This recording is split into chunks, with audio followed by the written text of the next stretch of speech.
प्रकार की शक्ति उस आनंद को चुराने ना पाएगी यीशु मसीह के नाम में। तो आइए सब जन बैठ जाएं, अपने अपने स्थान को ग्रहण करें। चर्च ब्रांचेस में भी इस रीति से टेस्टमनीज को, गवाहियों को सुने पूरे ध्यान से, आत्मा में रहते विश्वास के साथ परमेश्वर के अद्भुत काम जो खुदावन ने लोगों के जीवन में करें। सिस्टर आप बताएं, आपका नाम क्या है और आप रहने वाले कहाँ के हैं? जैमसी की सबको और सारिਆਂ ਨੂੰ ਜੈਮਸੀ ਦੀ, पापा जी मम्मा जी ਨੂੰ ਜੈਮਸੀ ਦੀ। मेरा नाम अमनदीप कौर है, मेरे हस्बैंड का नाम लवप्रीत है। कहाँ के आप रहने वाले हैं? ਅਸੀਂ गुरदासपुर धारीवाल ਦੇ ਰਹਿਣ वाले। ओके, आप बताएं, जब आपकी मैरिज हुई थी उसके बाद से ही आपके ऊपर डेविलिश अटैक होने शुरू हुए थे? हाँ जी, ਜਦੋਂ ਸਾਡੀ ਮੈਰਿਜ ਹੋਈ ਅਸੀਂ ਆਪਣੀ ਮੈਰਿਡ ਲਾਈਫ ਦੇ ਵਿੱਚ ਬਹੁਤ ਜ਼ਿਆਦਾ ਖੁਸ਼ ਸੀ ਔਰ ਮੇਰੀ ਮੈਰਿਜ ਦੇ ਬਾਅਦ ਹੀ ਮਤਲਬ ਮੇਰੇ ਸ਼ੈਤਾਨੀ ਅਟੈਕ ਸ਼ੁਰੂ ਹੋ ਗਏ। ਮਤਲਬ ਜਦੋਂ ਮੈਂ ਲੇਟਦੀ ਸੀ, ਦੁਪਹਿਰ ਦੇ ਸਮੇਂ ਸੌਂਦੀ ਸੀ ਤੇ ਮਤਲਬ ਮੈਨੂੰ ਐਦਾਂ ਸੁਪਨਾ ਆਉਂਦਾ ਸੀ ਜਿੱਦਾਂ ਇੱਕ ਲੇਡੀ ਆ ਉਹ ਮੇਰੇ ਪੇਟ ਦੇ ਉੱਪਰ ਭਾਰ ਪਾਉਂਦੀ ਆ ਤੇ ਉਸ ਤੋਂ ਬਾਅਦ ਮੈਨੂੰ ਬਲੀਡਿੰਗ ਹੋ ਜਾਂਦੀ ਸੀ। ओके, उसके बाद क्या हुआ फिर आपकी लाइफ में? ਉਸ ਤੋਂ ਬਾਅਦ ਅਸੀਂ 1 ਸਾਲ ਤੱਕ ਅਸੀਂ ਖੁਦ ਨਹੀਂ ਸੀ ਮਤਲਬ ਬੇਬੀ ਪਲਾਨ ਨਹੀਂ ਸੀ ਕਰਨਾ ਚਾਹੁੰਦੇ, ਲੇਕਿਨ ਅਸੀਂ ਪਿੰਡ ਦੇ ਰਹਿਣ ਵਾਲੇ ਹਾਂ ਤੇ ਜਦੋਂ ਮਤਲਬ ਕਿ ਸਾਡੀ ਮੈਰਿਜ ਨੂੰ 7-8 ਮੰਥ ਹੋਏ ਤਾਂ ਲੋਕਾਂ ਨੇ ਮਤਲਬ ਪੁੱਛਣਾ ਸ਼ੁਰੂ ਕੀਤਾ ਕਿ ਮਤਲਬ ਤੁਹਾਡਾ ਬੇਬੀ ਤੁਸੀਂ ਪਲਾਨ ਨਹੀਂ ਕੀਤਾ, ਤੁਹਾਡਾ ਬੇਬੀ ਨਹੀਂ ਆ। ਤੇ ਉਸ ਤੋਂ ਬਾਅਦ ਅਸੀਂ ਫਿਰ ਵੀ ਲੋਕਾਂ ਦੀਆਂ ਗੱਲਾਂ ਨੂੰ ਇਗਨੋਰ ਕਰਦੇ ਸੀ ਕਿਉਂਕਿ ਮੇਰੇ ਮਦਰ ਇਨ ਲੋ ਵੀ ਕਹਿੰਦੇ ਸੀਗੇ 1 ਸਾਲ ਤੇ ਹੋ ਜੇ ਮੈਰਿਜ ਨੂੰ, ਕਿਉਂਕਿ ਡਾਕਟਰ ਵੀ ਕਹਿੰਦੇ ਕਿ 1 ਸਾਲ ਤੱਕ ਤਾਂ ਤੁਸੀਂ ਵੇਟ ਕਰ ਹੀ ਸਕਦੇ ਹੋ। ਲੇਕਿਨ ਉਸ ਤੋਂ ਬਾਅਦ ਜਦੋਂ ਮੇਰੀ ਮੈਰਿਜ ਨੂੰ 11 ਮੰਥ ਹੋਏ ਤਾਂ ਉਸ ਤੋਂ ਬਾਅਦ ਅਸੀਂ ਵੈਸੇ ਹੀ ਮੈਡੀਸਨ ਲੈਣ ਦੇ ਲਈ ਡਾਕਟਰ ਕੋਲ ਗਏ ਸੀ ਤੇ ਅਸੀਂ ਉਹਨਾਂ ਨੂੰ ਪੁੱਛਿਆ ਕਿ ਮਤਲਬ ਮੇਰੀ ਮੈਰਿਜ ਨੂੰ 11 ਮੰਥ ਹੋ ਗਏ ਆ ਤੇ ਸਾਡਾ ਬੇਬੀ ਕਨਸੀਵ ਨਹੀਂ ਹੋ ਰਿਹਾ। ਤੇ ਉਹਨਾਂ ਦੇ ਨਾਲ ਅਸੀਂ ਗੱਲ ਕੀਤੀ ਕਿ ਮੇਰੇ ਜਦੋਂ ਪੀਰੀਅਡ ਆਉਂਦੇ ਆ ਤਾਂ ਮੈਨੂੰ ਬਹੁਤ ਜ਼ਿਆਦਾ ਪੇਨ ਹੁੰਦੀ ਆ ਤੇ ਮੈਨੂੰ ਥਾਇਰਾਇਡ ਵੀ ਸੀ। ਇਸ ਕਰਕੇ ਡਾਕਟਰ ਨੇ ਕਿਹਾ ਕਿ ਤੁਸੀਂ ਮਤਲਬ ਸਿੰਪਟਮ ਹੈਗੇ ਆ ਕਿ ਤੁਹਾਨੂੰ ਪ੍ਰੈਗਨੈਂਸੀ ਨਾ ਹੋਵੇ, ਲੇਕਿਨ ਕਹਿੰਦੇ ਕਿ ਮੈਰਿਜ ਨੂੰ ਹਜੇ ਇੰਨਾ ਸਾਲ ਨਹੀਂ ਚਿਰ ਨਹੀਂ ਆ। ਫਿਰ ਵੀ ਕਹਿੰਦੇ ਕਿ ਤੁਸੀਂ ਗਾਇਨੀ ਡਾਕਟਰ ਕਿਸੇ ਸਪੈਸ਼ਲ ਨੂੰ ਮਿਲ ਕੇ ਉਹਨਾਂ ਦੇ ਨਾਲ ਕੰਸਲਟ ਕਰੋ। ਤੇ ਉਸ ਤੋਂ ਬਾਅਦ ਅਸੀਂ ਪਿੰਡ ਦੀ ਡਿਸਪੈਂਸਰੀ ਆ ਉੱਥੇ ਡਾਕਟਰ ਨੂੰ ਅਸੀਂ ਮਿਲੇ, ਉਹਨਾਂ ਦੇ ਕੋਲੋਂ ਅਸੀਂ ਮੈਡੀਸਨ ਉਹਨਾਂ ਨੂੰ ਦੱਸਿਆ ਤੇ ਉਹਨਾਂ ਨੇ ਸਾਨੂੰ ਮੈਡੀਸਨ ਦਿੱਤੀ। ਜਦੋਂ ਉਹਨਾਂ ਨੇ 1 ਮੰਥ ਸਾਨੂੰ ਮੈਡੀਸਨ ਦਿੱਤੀ ਉਹਦੇ ਨਾਲ ਕੋਈ ਫਰਕ ਨਹੀਂ ਪਿਆ। ਉਸ ਤੋਂ ਬਾਅਦ ਸਾਨੂੰ ਕਿਸੇ ਨੇ ਕਿਹਾ ਕਿ ਤੁਸੀਂ ਮਤਲਬ ਉਹ ਸਾਡੇ ਇਲਾਕੇ ਦੇ ਉਹ ਸਪੈਸ਼ਲ ਡਾਕਟਰ ਆ, ਫੇਮਸ ਆ ਤੇ ਉਹਨਾਂ ਕੋਲ ਅਸੀਂ ਗਏ, ਉਹ ਗਾਇਨੀ ਡਾਕਟਰ ਆ। ਉਹਨਾਂ ਦੇ ਨਾਲ ਜਦੋਂ ਅਸੀਂ ਕੰਸਲਟ ਕੀਤਾ ਤੇ ਉਹਨਾਂ ਨੇ ਸਾਨੂੰ ਕਿਹਾ ਕਿ ਉਹਨਾਂ ਨੇ ਪਹਿਲਾਂ ਸਾਡੀ ਸਕੈਨ ਕਰਵਾਈ, ਜੋ ਵੀ ਉਹ ਸਕੈਨ ਕਰਵਾਉਂਦੇ ਸੀ ਬਿਲਕੁਲ ਨੋਰਮਲ ਆਉਂਦੀਆਂ ਸੀ ਸਟਾਰਟਿੰਗ ਦੇ ਵਿੱਚ। ਉਸ ਤੋਂ ਬਾਅਦ ਜਦੋਂ ਉਹਨਾਂ ਨੇ ਮਤਲਬ ਸਕੈਨ ਕਰਵਾਈਆਂ ਸਾਡੀਆਂ ਨੋਰਮਲ ਆਈਆਂ ਤੇ ਫਿਰ ਉਹਨਾਂ ਨੇ ਕਿਹਾ ਤੁਹਾਡੇ ਐਗ ਵੀ ਬਣਦੇ ਆ, ਰੈਪਚਰ ਵੀ ਹੁੰਦੇ ਆ ਤੇ ਉਹਨਾਂ ਨੇ ਕਿਹਾ ਕਿ ਇਸ ਮੰਥ ਤੁਹਾਡੀ ਪ੍ਰੈਗਨੈਂਸੀ ਸ਼ੋਰ ਆ। ਬਟ ਉਸ ਮੰਥ ਵੀ ਜਦੋਂ ਸਾਡੀ ਪ੍ਰੈਗਨੈਂਸੀ ਨਹੀਂ ਹੋਈ ਤੇ ਅਸੀਂ ਨਿਰਾਸ਼ ਹੋਏ, ਫਿਰ ਡਾਕਟਰ ਕੋਲ ਗਏ। ਅਸੀਂ ਡਾਕਟਰ ਨੂੰ ਪੁੱਛਿਆ ਕਿ ਮਤਲਬ ਸਾਡੀ ਪ੍ਰੈਗਨੈਂਸੀ ਫਿਰ ਕਨਸੀਵ ਨਹੀਂ ਹੋਈ ਤੇ ਉਹਨਾਂ ਨੇ ਕਿਹਾ ਕਿ ਤੁਸੀਂ ਆਪਣਾ ਟਿਊਬ ਦਾ ਟੈਸਟ ਕਰਵਾ ਲਓ। ਜਦੋਂ ਅਸੀਂ ਟਿਊਬ ਦਾ ਟੈਸਟ ਕਰਵਾਇਆ, ਸਾਡਾ ਟਿਊਬ ਦਾ ਟੈਸਟ ਜਦੋਂ ਅਸੀਂ ਡਾਕਟਰ ਨੂੰ ਦਿਖਾਇਆ ਤੇ ਮੈਂ ਤੇ ਮੇਰੇ ਮਦਰ ਇਨ ਲੋ ਅਸੀਂ ਗਏ ਸੀ ਔਰ ਅਸੀਂ ਡਾਕਟਰ ਦੇ ਕੈਬਨ ਦੇ ਵਿੱਚ ਸੀ। ਜਦੋਂ ਸਾਨੂੰ ਡਾਕਟਰ ਨੇ ਦੱਸਿਆ ਕਿ ਤੁਹਾਡੀਆਂ ਦੋਨੋਂ ਟਿਊਬ ਬਲੌਕ ਆ, ਅਸੀਂ ਬਹੁਤ ਜ਼ਿਆਦਾ ਰੋਏ।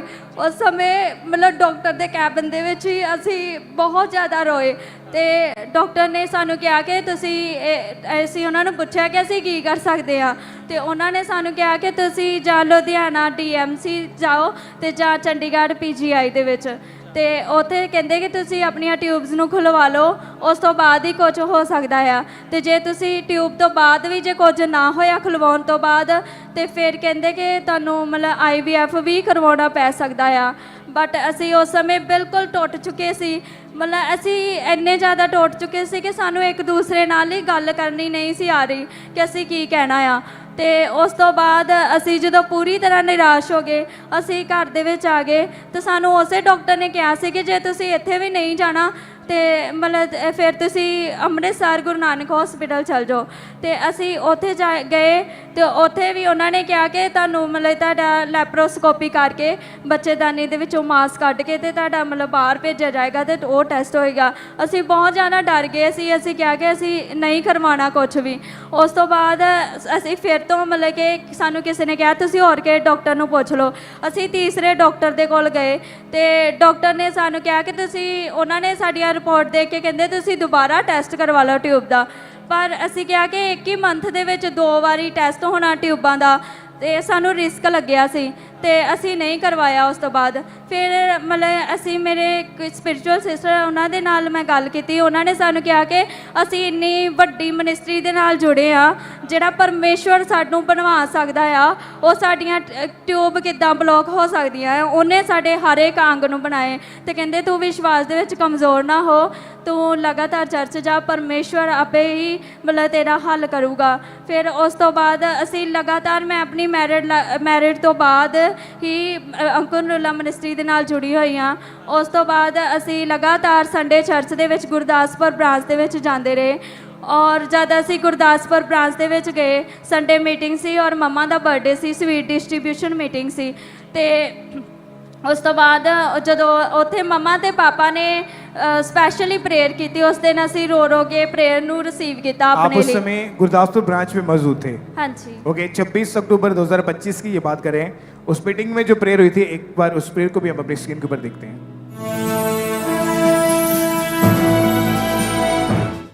हे परमेश्वर, आज जितनी बहनें जिनके गर्भ बंद है परमेश्वर, सूखे गर्भ हैं, जब शैतान ने जकड़ा हुआ उन गर्भों को परमेश्वर गवाही पे भी कंसीव नहीं करने देते परमेश्वर, आज जितनी उन बहनों ने स्वीट को ग्रहण किया, स्वीट लिया परमेश्वर, उनके जीवन पूरी तरह से मीठे हो जाए खुदावंद, वो सारा बांझपन जाता रहे तेरे नाम में। जितनी शैतानी अंधकार की शक्तियां उनके गर्भ के खिलाफ, उनकी फैमिली को कंप्लीट होने के खिलाफ है, बेबी कंसीव करने के खिलाफ है, वो सारे शैतान दुष्ट आत्मा उन बच्चों से, उन बहनों से, उन कपल से, मैरिड लाइफ से, उन शरीरों से पूरी तरह से जाता रहे यीशु के नाम में। ओके, इससे आप बताइए, जब आपने इस सामर्थ्य प्रार्थना को रिसीव किया और अनॉइंटेड स्वीट को भी ग्रहण किया, क्या हुआ उसके बाद फिर आपके जीवन में? ਉਸ ਤੋਂ ਬਾਅਦ ਮੈਨੂੰ ਆਪਣੇ ਮਤਲਬ ਜੀਵਨ ਦੇ ਵਿੱਚ ਸ਼ਾਂਤੀ ਜੀ ਮਹਿਸੂਸ ਹੋਈ, ਔਰ ਮੈਂ ਵਿਸ਼ਵਾਸ ਕੀਤਾ ਕਿ ਪਰਮੇਸ਼ਵਰ ਨੇ ਅੱਜ ਮੈਨੂੰ ਬਲੈਸ ਕਰ ਦਿੱਤਾ ਆ। ਉਸ ਤੋਂ ਬਾਅਦ ਅਸੀਂ ਜਦੋਂ ਮਤਲਬ ਘਰ ਗਏ ਤੇ ਉਸ ਤੋਂ ਬਾਅਦ 15 ਦਿਨ ਬਾਅਦ ਟੈਸਟ ਕੀਤਾ ਤੇ ਮੇਰਾ ਟੈਸਟ पॉजिटिव सी। और चीज आपकी, जबकि दोनों फिलिपियन ट्यूब्स डॉक्टर के कहने के अनुसार वो बंद थी। हाँ जी। और जब प्रेयर को रिसीव किया, कितने दिन के बाद टेस्ट किया आपने? 15 दिन के बाद। और प्रेगनेंसी टेस्ट पॉजिटिव आया? हाँ जी। जबकि डॉक्टर कहते थे कि प्रेगनेंसी होना नेचुरली वे से पॉसिबल नहीं है। हाँ जी। आपको आईवीएफ करवाना पड़ेगा या ट्यूब्स खुलवानी पड़ेगी। हाँ जी। लेकिन प्रेयर को रिसीव किया, 15 दिन के बाद चेक किया, प्रेगनेंसी टेस्ट पॉजिटिव आया। हाँ जी। कितनी खुशी हुई उस समय फिर देख के? ਮਤਲਬ ਸਾਨੂੰ ਇੰਨੀ ਹੈਰਾਨਗੀ ਸੀ ਕਿ ਮਤਲਬ ਸਾਨੂੰ ਯਕੀਨ ਨਹੀਂ ਸੀ ਹੋ ਰਿਹਾ, ਨਾ ਮੇਰੀ ਫੈਮਿਲੀ ਨੂੰ, ਨਾ ਮੇਰੇ ਹਸਬੈਂਡ ਨੂੰ। ਮੇਰੇ ਹਸਬੈਂਡ ਨੇ ਜਿਹੜੀ ਮੈਂ ਕਿੱਟ ਦੇ ਨਾਲ ਚੈੱਕ ਕੀਤਾ ਸੀ, 2 ਦਿਨ ਤੱਕ ਮੇਰੀ ਕਿੱਟ ਨੂੰ ਕੱਢ ਕੇ ਵੇਖਦੇ ਰਹੇ ਕਿ ਸੱਚੀ ਕਨਸੀਵ ਹੋ ਗਿਆ ਹੈ। ਮਤਲਬ ਸਾਨੂੰ ਇੰਨੀ ਜ਼ਿਆਦਾ ਹੈਰਾਨੀ ਸੀ ਕਿ ਫਿਰ ਮੇਰੇ ਬ੍ਰਦਰ ਇਨ ਲੋ ਮੇਰੇ ਮੰਮਾ ਨੂੰ ਕਹਿੰਦੇ ਕਿ ਇਹਨਾਂ ਦੀਆਂ ਤਾਂ ਟਿਊਬ ਬਲੌਕ ਸੀ ਤੇ ਇਹ ਕਿੱਦਾਂ ਕਨਸੀਵ ਹੋ ਸਕਦਾ ਆ। ਪਰ ਮਤਲਬ ਸਾਡੇ ਘਰ ਬਹੁਤ ਜ਼ਿਆਦਾ ਉਧਰ ਰਿਸ਼ਤੇਦਾਰ ਇਕੱਠੇ ਹੋਏ, ਅਸੀਂ ਸਾਰਿਆਂ ਨੂੰ ਗਵਾਹੀ ਦਿੱਤੀ। ਉਸ ਦਿਨ ਤੋਂ ਹੀ ਅਸੀਂ ਆਪਣੀ ਗਵਾਹੀ ਸ਼ੇਅਰ ਕਰਨਾ ਸ਼ੁਰੂ ਕੀਤਾ। ਉਸ ਡਾਕਟਰ ਨੂੰ ਵੀ ਜਾ ਕੇ ਅਸੀਂ ਕਿਹਾ ਕਿ ਪਰਮੇਸ਼ਵਰ ਨੇ ਸਾਡੀਆਂ ਟਿਊਬਸ ਖੋਲ ਕੇ ਪਰਮੇਸ਼ਵਰ ਨੇ ਸਾਨੂੰ ਬਲੈਸ ਕੀਤਾ ਆ। और आपका कोई ऑपरेशन नहीं हुआ ट्यूब्स का? नहीं। ओपन करने के लिए कोई टेस्ट को इसके बाद कोई ऑपरेट करने की जरूरत भी नहीं पड़ी थी? नहीं। और जो प्रेगनेंसी टेस्ट पॉजिटिव आया, क्या हुआ उसके बाद आपके परिवार में? ਉਸ ਤੋਂ ਬਾਅਦ ਮੇਰੇ ਪਰਿਵਾਰ ਦੇ ਵਿੱਚ ਇੱਕ ਕਰਸ ਸੀ ਕਿ ਮੇਰੇ ਮਤਲਬ ਮਾਇਕੇ ਫੈਮਿਲੀ ਦੇ ਵਿੱਚ ਜਦੋਂ ਵੀ ਮਤਲਬ ਕਿਸੇ ਦਾ ਪਹਿਲਾ ਬੇਬੀ ਹੁੰਦਾ ਸੀ ਤੇ ਉਹ ਬੇਬੀ ਗਰਲ ਹੁੰਦੀ ਸੀ, ਤੇ ਮੇਰੀ ਵੀ ਹਾਰਟ ਡਿਜ਼ਾਇਰ ਸੀ ਮੇਰੀ ਮੈਰਿਜ ਤੋਂ ਪਹਿਲਾਂ, ਕਿਉਂਕਿ ਮੈਨੂੰ ਕਰਸ ਦਾ ਪਤਾ ਨਹੀਂ ਸੀ ਮਤਲਬ ਕੀ ਹੁੰਦਾ ਆ। ਤੇ ਮਤਲਬ ਮੇਰੀ ਮੈਰਿਜ ਤੋਂ ਪਹਿਲਾਂ ਮੇਰੀ ਹਾਰਟ ਡਿਜ਼ਾਇਰ ਸੀ ਕਿ ਜਦੋਂ ਵੀ ਮੇਰੀ ਮੈਰਿਜ ਹੋਵੇ ਤੇ ਮੇਰੇ ਪਹਿਲਾ ਬੇਬੀ ਜਿਹੜਾ ਹੋਵੇ ਬੇਬੀ ਗਰਲ ਹੋਵੇ। ਤੇ ਬਟ ਮਤਲਬ ਉਸ ਤੋਂ ਬਾਅਦ ਜਦੋਂ ਮੇਰੀ ਮੈਰਿਜ ਹੋ ਗਈ ਤੇ ਮੈਂ ਆਪਣੇ ਹਸਬੈਂਡ ਦੀ ਫੈਮਿਲੀ 'ਚ ਵੀ ਆਣ ਕੇ ਦੇਖਿਆ ਕਿ ਉਹਨਾਂ ਦੀ ਫੈਮਿਲੀ 'ਚ ਵੀ ਇਹ ਚੀਜ਼ ਆ ਕਿ ਮਤਲਬ ਉਹਨਾਂ ਦੀ ਵੀ ਜਦੋਂ ਮਤਲਬ ਪਹਿਲਾ ਬੇਬੀ ਹੁੰਦਾ ਤਾਂ ਬੇਬੀ ਗਰਲ ਹੁੰਦੀ ਆ, ਜੇ ਬੇਟਾ ਹੁੰਦਾ ਹੋ ਜਾਂਦੀ ਆ। अगर बेटा होता था तो बेटे की डेथ हो जाती थी? हाँ जी, पहला बेटा। ਤੇ ਉਸ ਤੋਂ ਬਾਅਦ ਮਤਲਬ ਇਸ ਚੀਜ਼ ਤੋਂ ਮੈਨੂੰ ਬੜੀ ਹੈਰਾਨੀ ਹੋਈ, ਕਿਉਂਕਿ ਉਸ ਤੋਂ ਬਾਅਦ ਮੈਂ ਇਹ ਮਿਨਿਸਟਰੀ ਦੇ ਨਾਲ ਜੁੜ ਚੁੱਕੀ ਸੀ ਤੇ ਮੈਨੂੰ ਸਮਝ ਲੱਗ ਗਈ ਸੀ ਕਿ ਇਹ ਕਰਸ ਆ। ਫਿਰ ਮੈਨੂੰ ਸਮਝ ਲੱਗੀ ਕਿ ਬੇਟੀ ਹੋਣਾ ਗਲਤ ਨਹੀਂ ਆ, ਬਟ ਕਰਸ ਨੂੰ ਟੁੱਟਣਾ ਜ਼ਰੂਰੀ ਆ। ਤੇ ਮੈਂ ਇਹ ਚਾਹੁੰਦੀ ਸੀ ਕਿ ਪਰਮੇਸ਼ਵਰ ਕਰਸ ਨੂੰ ਤੋੜੇ। ਉਸ ਤੋਂ ਬਾਅਦ ਮੇਰੀ ਲਗਾਤਾਰ ਪ੍ਰੇਅਰ ਸੀ, ਜਦੋਂ ਮਤਲਬ ਪਾਪਾ ਕਹਿੰਦੇ ਸੀ ਕਿ ਤੁਹਾਨੂੰ ਪਰਮੇਸ਼ਵਰ ਬੇਟਿਆਂ ਦੇ ਨਾਲ ਬਲੈਸ ਕਰੇ, ਤੇ ਮੈਂ ਰਿਸੀਵ ਕਰਦੀ ਸੀ ਕਿ ਮਤਲਬ ਇਹ ਕਰਸ ਮੇਰੀ ਜ਼ਿੰਦਗੀ 'ਚੋਂ ਟੁੱਟਣਾ ਚਾਹੀਦਾ ਆ। ਤੇ ਪੂਰੀ ਪ੍ਰੈਗਨੈਂਸੀ ਦੇ ਵਿੱਚ ਬਹੁਤ ਵਾਰ ਪਰਮੇਸ਼ਵਰ ਨੇ ਮੇਰੇ ਬੇਬੀ ਨੂੰ ਮਾਰਨ ਦੀ ਕੋਸ਼ਿਸ਼ ਕੀਤੀ, ਪਰ ਮੈਂ ਲਗਾਤਾਰ ਮਤਲਬ प्रेयर टावर तो प्रेयर करवाती सी ते परमेश्वर ने पूरे 9 मंथ मेरे उस तो बाद परमेश्वर ने मैनू हेल्दी बेबी बॉय दे नाल ब्लैस किया और मेरा बेबी बिल्कुल स्वस्थ है 1.5 मंथ का हो चुका है ओनू कोई भी प्रॉब्लम नहीं है वो बिल्कुल ब्लैस है स्वस्थ है ओनू कोई प्रॉब्लम नहीं है हालेलुया हुण ना ना ना ना कमियां हुण ना ना ना ना कमियां हुण ना ना ना ना कमियां हुण ना ना ना ना ऐ यहूदा दे शेर यीशु नासरी दा बेटा ऐ यहूदा दे शेर यीशु नासरी दा बेटा मैं राजियां दे राजे यीशु नासरी दा बेटा मैं राजियां दे राजे यीशु नासरी दा बेटा ऊंची आवाज से बोले हालेलुया तारीफ करें इस वंडरफुल टेस्टमनी के लिए जो खुदावन ने काम इनके जीवन में किया परमेश्वर मिरेकल करने वाला परमेश्वर है वो जीवित परमेश्वर है आज भी वो यहाँ पे मौजूद है ऐसी परिस्थितियां जिनमें आपको लगता है कि शायद ये काम होना पॉसिबल नहीं है ऐसी बड़ी गवाहियां जब लेके वापिस जाओगे यीशु मसीह के सामर्थी नाम में ऐसे काम जो आपको लगता है कि इम्पॉसिबल है असंभव है आज वो काम होने जा रहे यीशु मसीह के सामर्थी नाम में अपने हाथों को उठाओ और ऊंची आवाज में बोलो thank you Jesus thank you ऊंची आवाज में thank you, Jesus। यीशु मेरा याद है हालेलुया हालेलुया यीशु मेरा दिलदार है हालेलुया यीशु मेरा यार है हालेलुया हालेलुया यीशु मेरा दिलदार है यारा ना यार मेरा यीशु मेरा दिलदार मेरा यीशु सच्चा है प्यार मेरा यीशु मेरा हकदार मेरा यीशु हालेलुया हालेलुया ऊंची आवाज से कह समझे हालेलुया तारीफ करते जाएं जोर से तालियों के साथ इन गवाहियों के लिए परमेश्वर का थैंक्स करते जाएं इसी तरह से एक और टेस्टमनी कोलकाता चर्च ब्रांच से सिस्टर दुर्गा की हमारे पास आई है ये बहुत अद्भुत टेस्टमनी है 34 साल पहले इनके ऊपर किसी ने जादू टोना कर दिया था और उसके बाद ही इनके ऊपर पागलपन के अटैक होने शुरू हुए साथ ही बीमारियां एंटर हुई और पूरी तरह से लाइफ डिस्टर्ब हो चुकी थी और आज ये पतुली चर्च ब्रांच से हमारे साथ लाइव जुड़े हुए हैं तो हम इनकी टेस्टमनी को सुनते हैं कि क्या आप बता रहे हैं अपनी टेस्टमनी में सभी को जय मसीह की। मैं कोलकाता ब्रांच से अपनी मम्मी की गवाही देने जा रही हूँ। मेरा नाम वैष्णवी वाल्मीकि है। मेरी मम्मी का नाम दुर्गा वाल्मीकि है। मम्मी अभी मेरी 46 इयर्स की है। 30 साल पहले किसी ने मेरे पर जादू टोना कर दिया था तो मैं बहुत परेशान रहती थी। जब सोने के टाइम मेरे दुष्ट आत्मा लोग मुझे बहुत परेशान करते थे। गंदी आत्मा दिखाई देती थी। दुष्ट आत्मा लोग मेरे से गंदी सबक बनाते थे और 17 साल की उम्र में मेरी शादी हो गई थी। शादी के बाद मम्मी के मैरिज लाइफ बहुत डिस्टर्ब रहने लगी। मम्मी पापा हमेशा कलेश और झगड़ा होता था। मम्मी अपने सर बाल नोचती थी और अपना सर दीवार पर पटकती थी और मेंटली अपसेट रहती थी। 6 मंथ के लिए इनका मेमोरी लॉस हो गया था और कुछ दिन बाद इन्हें डॉक्टर के पास लेकर गए तो उन्हें बोला कि मेंटली हॉस्पिटल इन्हें एडमिट कर दीजिए। आसपास के लोग इन्हें पागल करके बुलाते थे। कुछ दिन बाद इनका पैर फिसल कर इनके गर्दन पे और बैक पे चोट आने के कारण डॉक्टर के पास जब इन्हें लेके गए तो इनके स्पेशल बेल्ट दिया गया, कॉलर और कमर का बेल्ट दिया गया। 8 डॉक्टर चेंज करे, बहुत सारी दवाइयाँ खाई और लाखों का खर्चा हो चुका पर कोई भी आराम नहीं मिला। लेकिन अनुग्रह चैनल पर अंकुरों का प्रार्थना चल रहा था तो मम्मी ने रिसीव किया और उन्हें बहुत शांति मिली। फिर कंटिन्यू प्रार्थना करते रहे, रिसीव करते रहे और आज 3 साल हो चुका है। इन्हें पूरी तरह से ये छुटकारा पा चुकी हैं। हर एक रोग से, हर एक दुष्ट आत्मा से, हर एक परेशानी से, हर एक तकलीफ से उन्हें पूरी तरह से फ्री हो चुके हैं। धन्यवाद करते हैं हम यीशु मसीह के नाम से। हालेलुया। तारीफ करें सब जन जोर से तालियों के साथ इस गवाही के लिए परमेश्वर का थैंक्स करें। 16 अप्रैल 2023 को ऑनलाइन इन्होंने पूरे विश्वास के साथ प्रार्थना को ग्रहण किया। परमेश्वर की जीवित सामर्थ्य ने इस बहन को छुआ। जैसे इन्होंने प्रार्थना को रिसीव किया इनको ऐसे लगा कि इन्हें कोई छोड़ के गया। उसी समय से वो जो 34 साल से कर्ज इनकी लाइफ में काम कर रहा था वो जो जादू टोना इनकी लाइफ में काम करता था, परमेश्वर ने उस जादू टोने से इन्हें आजाद किया, उस पागलपन से इन्हें आजाद किया, हर एक बीमारी से आजाद किया और एक बड़ी गवाही के साथ खड़ा किया। जोर से तालियों के साथ इस बड़ी गवाही के लिए परमेश्वर का थैंक्स करें। तूने छुड़ाया है। तो ये आप जानते हैं कि परमेश्वर के वचन में लिखा है कि अभिषेक के कारण तेरा हर एक जुआ तोड़ दिया जाएगा, यानी कि नाश कर दिया जाएगा। और उसी अभिषेक के कारण ये बहन को परमेश्वर ने आजाद किया हर एक बीमारी, जादू टोने से, पागलपन से।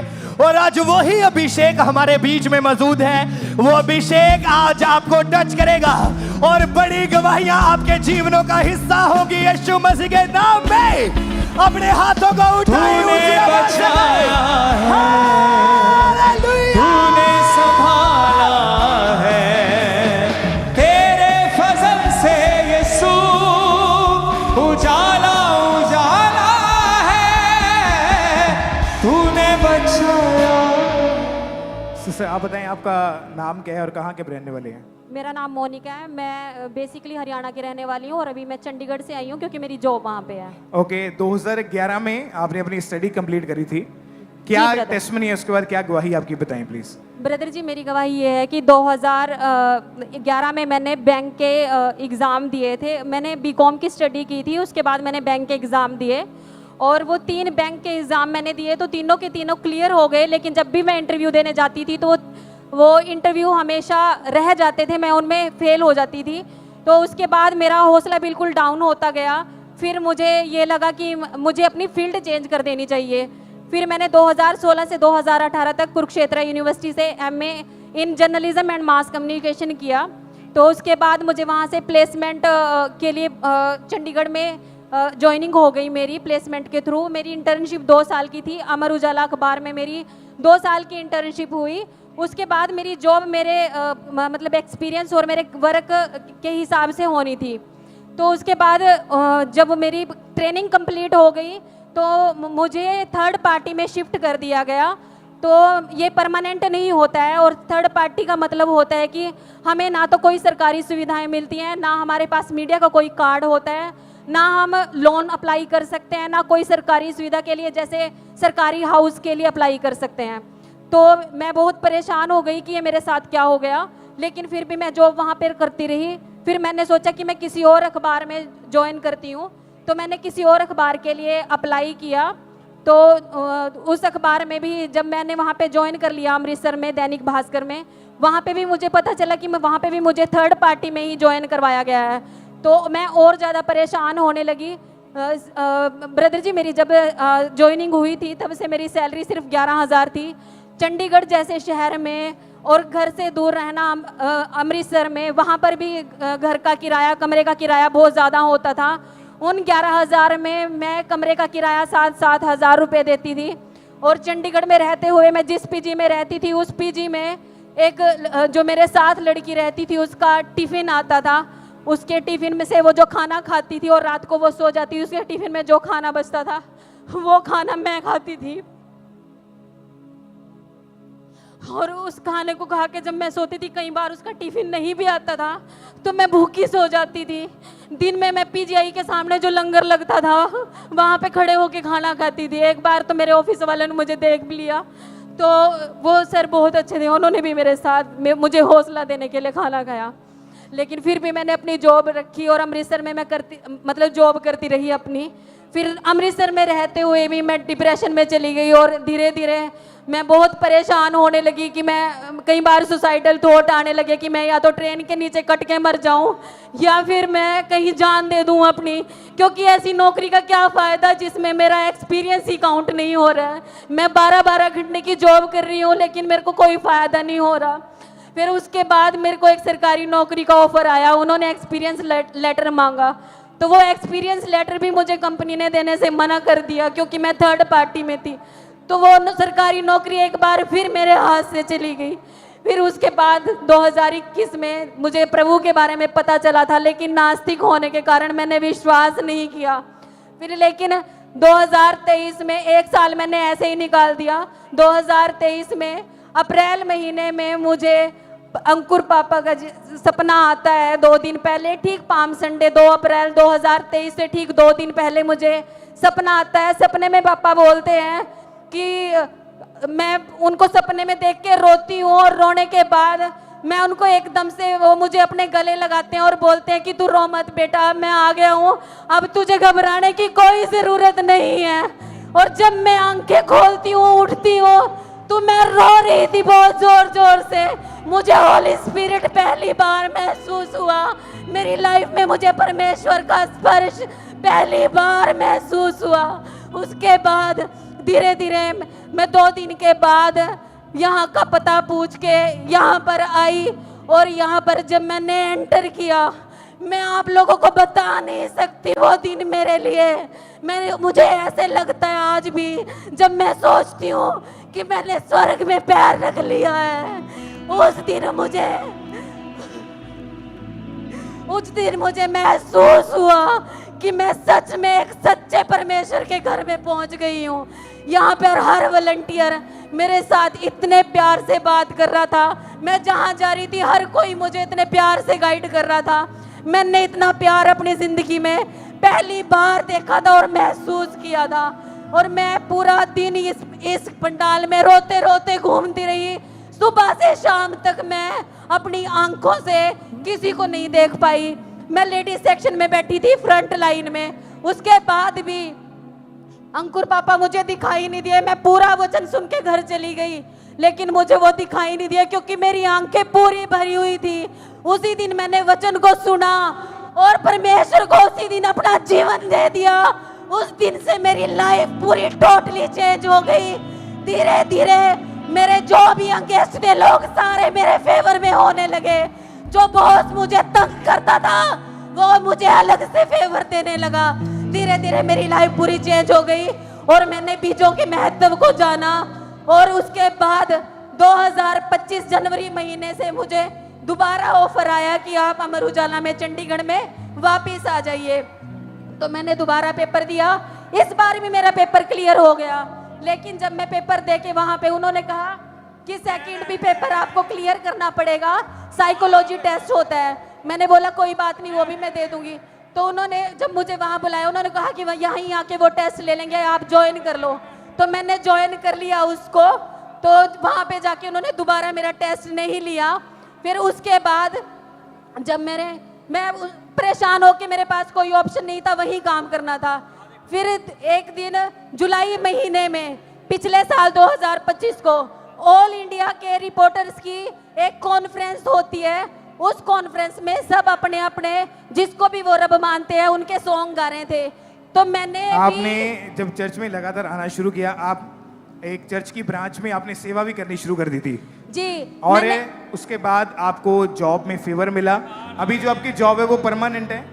अब मैं भैया सिर्फ 2 परमानेंट, अभी उन्होंने बस मेरे पेपर बिल्कुल भी अच्छा नहीं हुआ था और मैं 19 अप्रैल को नारायणगढ़ ब्रांच में वर्ड रिसीव करके गई थी। पापा ने बोला था कि तू टेस्ट मनी के साथ वापस आ रही है। वो वर्ड मुझे पूरे पेपर में याद रहे और मैंने वो पेपर कुछ ना करते हुए भी मुझे उन्होंने, मेरे बॉस ने बोला जा जिस परमेश्वर का तू दिन रात धन्यवाद करती है जाके धन्यवाद कर दे, क्योंकि तू परमानेंट कंपनी में हो चुकी है। और उस दिन मैंने घुटने टेक कर परमेश्वर का धन्यवाद किया। जिन्हों करे खुदा ऊंचा होने वा नहीं रह सकता, जिन्हों करे खुदा ऊंचा होने वा नहीं रह सकता है। जिन्हों आप जतावे यहोवा, जिन्हों आप बचावे यहोवा, बंदा रह सकता है। जिन्हों करे खुदा ऊंचा होने वा नहीं रह सकता है। तारीफ करें एक बार जोर से तालियों के साथ, प्रभु यीशु मसीह के नाम को महिमा दें। परमेश्वर किस रीति से लोगों के जीवन में कार्य कर रहे हैं। आज हमारा विश्वास है आज आप अपनी जॉब में, अपने बिजनेस, अपने फाइनेंस में परमेश्वर के फेवर को लेके वापस जाओगे। आज आपकी गवाही का दिन है यीशु मसीह के सामर्थी नाम में। अगर आप विश्वास करते हैं आपका हालेलुया आपके पड़ोसी से ऊंचा होना चाहिए। जिन्हों करे खुदा ऊंचा होने वा नहीं रह सकता। सकदा है, जिन्हों करे खुदा बंद उच्चा ओ नीवा नहीं रह सकदा है। हाँ जिन्हों करे खुदा बंद उच्चा ओ नीवा नहीं रह सकदा है।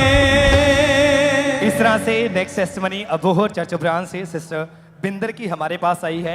इनकी टेस्टमनी के अक्टूबर 2017 में इनकी मैरिज हुई, उसके बाद इनके एक बेटा हुआ, लेकिन ये सेकंड बेबी कंसीव नहीं कर पा रहे थे क्योंकि इनके ऊपर दुष्ट आत्मा के अटैक डे बाय डे बढ़ते जा रहे थे, जिसके कारण बहुत ज़्यादा निराशा में जा चुके थे। और आज ये अबोहर चर्च ब्रांच से हमारे साथ लाइव जुड़े हुए हैं। हम इनकी टेस्टमनी को सुनते हैं कि ये क्या बता रहे हैं अपनी गवाही में।